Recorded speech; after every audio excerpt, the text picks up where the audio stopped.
Welcome to Faith in 5, a weekly video devotional designed to discuss practical spiritual concepts in 5 minutes or less. I'm your host, Mark Vandella. I have two friends.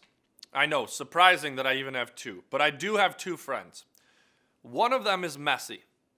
One of them is just kind of always running around, always doing different things, and doesn't care to be neat. Is just a messy person, low attention to detail.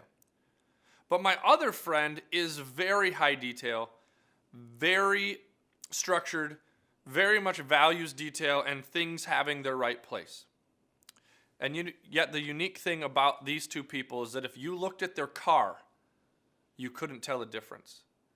Both are a complete mess. This one never desired to be clean and neat. This one wishes they could be. But why is that?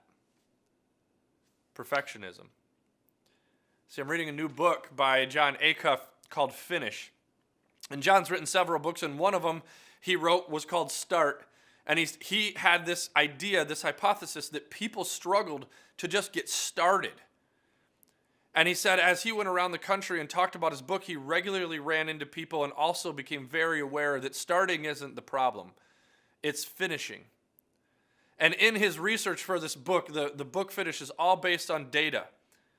He said that he found that 92% of people fail at their New Year's resolutions. He said it's not because they didn't start, it's because they couldn't finish. And he said, why? Perfectionism. See, my friend desires to have a clean car, but knows that it can't be perfect all the time, so why start?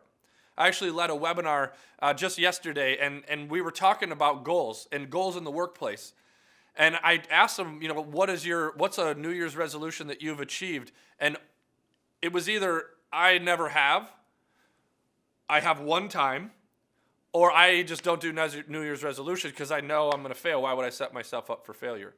And the reason for all of that is perfection. And unfortunately, that plays out in our faith too.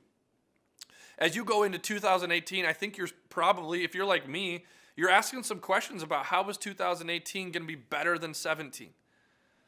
But I don't want to set New Year's resolutions because I know that I'll start and then I'll stop or I won't do anything about it. How do we make this year different? And again, in our faith, when I used to run a church, I'd have people come up to me all the time. They'd show up and say, hey, how are you? It's been a while. What's been going on? And they would start right off by apologizing. I'm sorry, yeah, we've been busy. It's been 3 weeks since we've been here because perfectionism.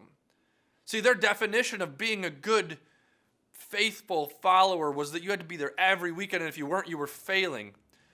And with what happens with that belief, and I would notice with people is they would miss, and then they would miss again, and then they'd miss again because they couldn't be perfect. And so instead of the goal being to experience God and grow closer to God, the goal was perfect attendance. The same goes for our engagement with devotionals, right? I have a daily devotional, and I do great for like a week, and then I take a day off, and then since I took a day off, I'm no longer perfect, and the whole goal is busted, and so now I don't do it anymore. And what about belief in and of itself? How can I believe in a God that I don't fully understand everything about? And when I think I get this, and then this happens in my life, and they don't match, and it's not perfect, so I no longer believe, and I start to distance myself. It's perfectionism. Perfectionism is a lie. And John talks a lot about it in his book. If I encourage you to read it. We're starting a new series called Finish, based on that book, where we're going to look at 4 different things that might prevent you from having the best 2018. And we're starting with this idea of perfectionism. See, the Bible doesn't ask us for perfect. It asks us to enter into a journey where we move closer to God. In Philippians 3:13 through 14, it says that I'm not saying I have it all figured out, that I have it made. Paul is saying I've entered into a process. I don't have it all figured out. However, I am on my way. I'm reaching towards Christ. I'm taking steps towards him because he has reached out to me. And so God has asked us, with the example of Jesus, to start on the journey, not have it all figured out. He says, by no means do I consider myself an expert. Other versions even use the word perfect or perfectionism. but I've got my eye on the goal. I'm moving closer to God, who's asking me, who's beckoning me onward towards the goal, to Jesus. I'm off and running. I'm taking steps towards it, and I'm not turning back. So this year, as you start the new year, as you start setting goals in your life, in your career, in your family, and your faith, I want to encourage you to let go of perfectionism and think of your goals differently. Think of them as a process that you're stepping into. My goal for this past year was to drink less soda, not just stop cold turkey, but to drink less, and I've achieved that. As you start to set these goals and you think through your life, do it in a way that's a process. And I would encourage you, every person who hears this video, to at least set one goal, to grow closer to God.